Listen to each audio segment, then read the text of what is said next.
A graça e a paz do Senhor Jesus. Amém, igreja? Abra sua Bíblia no livro de Atos dos Apóstolos, capítulo de número 6, verso de número 1 ao verso de número 7, em nome do Senhor Jesus. Amém? Estamos estudando a palavra do Senhor e que Deus venha nos dar a sabedoria e o entendimento para entender a palavra de Atos dos Apóstolos. Amém? Assim diz o texto sagrado, a instituição dos diáconos. Ora, naqueles dias, crescendo o número dos discípulos, houve uma murmuração dos gregos contra os hebreus, porque as suas viúvas eram desprezadas no ministério cotidiano. E os 12, convocando a multidão dos discípulos, disseram: não é razoável que nós deixemos a palavra de Deus e sirvamos as mesas. Escolhei, pois, irmãos, dentre vós, 7 varões de boa reputação, cheios do Espírito Santo e de sabedoria, aos quais constituamos sobre este importante negócio. Mas nós perseveraremos na oração e no ministério da palavra. E este parecer contentou toda a multidão, e elegeram Estevão, homem cheio de fé, do Espírito Santo, e Filipe, e Prócoro, e Nicanor, e Timão, e Pármenas, e Nicolau, prosélito de Antioquia, e os apresentaram ante os apóstolos, e estes, orando, expuseram as mãos, e crescia a palavra de Deus em Jerusalém, e se multiplicava muito o número dos discípulos, e grande parte dos sacerdotes obedecia à fé. Amém? Amados, o texto vai nos dizer, e percebemos também, que os discípulos estavam sobrecarregados e que a igreja estava crescendo. Os apóstolos estavam com a agenda lotada, vamos dizer. Pessoas de outras cidades iam até eles para que orassem por elas. As pessoas tinham que ser atendidas, as ofertas tinham que ser administradas e repassadas de forma equitativa àqueles que necessitavam. Além disto, a palavra tinha que ser pregada. Então, uma igreja de aproximadamente 120 pessoas estava agora 30 vezes maior em quantidade de pessoas congregando. Por conta desta necessidade, era necessário que fosse escolhido dentre os irmãos homens para serem encarregados deste serviço de administração dos recursos de serviços a mesas. E quais eram estes pré-requisitos para o diácono?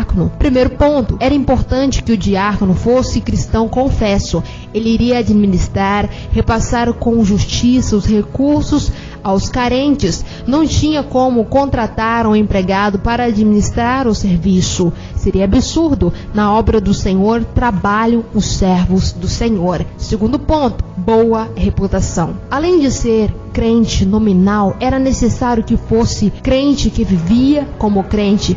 Existem muitos cristãos que apenas professam o nome de Jesus, que vêm para a igreja, que dizem glória a Deus, aleluia, mas que assim que saem do seu recinto de culto, se transformam.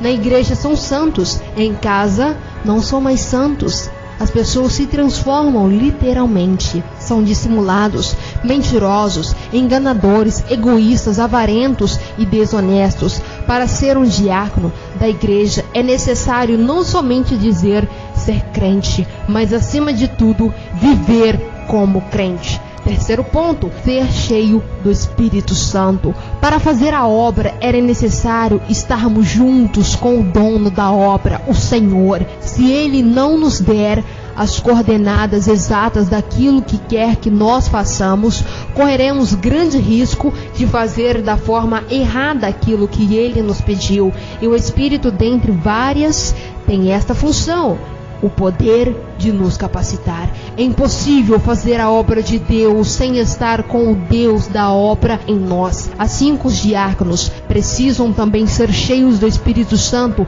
para que aflorem em si tanto os dons espirituais que nos capacitam para esta missão, mas também os frutos espirituais que nos capacitam em nossa vida diária. Quarto ponto, ser cheio de sabedoria. Que a sabedoria de Deus possa abundar em nós. Já pensou se fôssemos apenas verdadeiros cristãos professos, que que vivem o Evangelho, que fôssemos cheios do Espírito Santo, porém afobados, apressados e imaturos. É necessário, além de ser cheio do Espírito Santo, ter a sabedoria. Devemos saber o momento certo, a maneira correta de agir. Precisamos da sabedoria de Deus para sabermos a palavra certa, a deixar a sabedoria de Deus conduzir o poder que o Espírito cria em nós. Quinto ponto: qual a função do diácono? O diácono deve servir aos homens, não por obrigação, não porque o pastor o ordenou para fazer isto ou aquilo a determinado irmão. O diácono deve servir as pessoas como se estivesse servindo ao próprio Deus, com alegria, com espírito de servidão, mansidão e humildade. Deve se apresentar sempre disposto a contribuir e a servir, não esperando ser reconhecido pelos homens, mas buscando apresentar-se aprovado diante de Deus. Sexto ponto: servir a Deus diante dos homens. Da mesma forma, deve servir a Deus pregando sua palavra aos homens. Podemos ter, como por exemplo, o diácono Estevão e o diácono Filipe, foram homens simples, porém cheios do Espírito Santo. Com sabedoria, souberam o momento certo de falar e abriram caminhos para que a luz de Cristo pudesse brilhar nos corações de muitas pessoas até hoje. Concluindo a palavra do Senhor, os apóstolos naquele princípio da igreja estavam se dedicando primeiramente à edificação da igreja local.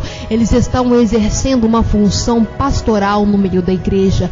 Eles tinham que se dedicar às orações e ao ensino, à pregação da palavra. Era importante esse alimento inicial. Deveria ser um alimento livre de substâncias estragadas e velhas.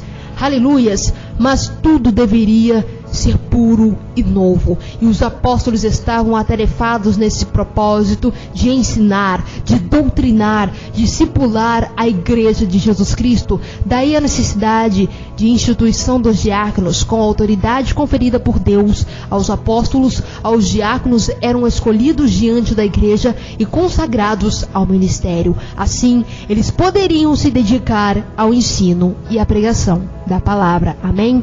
Essa foi a palavra com a missionária Karina. Eu agradeço a rica oportunidade em nome do Senhor Jesus. Que a paz e a graça do Senhor, amados, esteja sempre com cada um de nós, em nome do Senhor Jesus Cristo. Amém. E graças a Deus.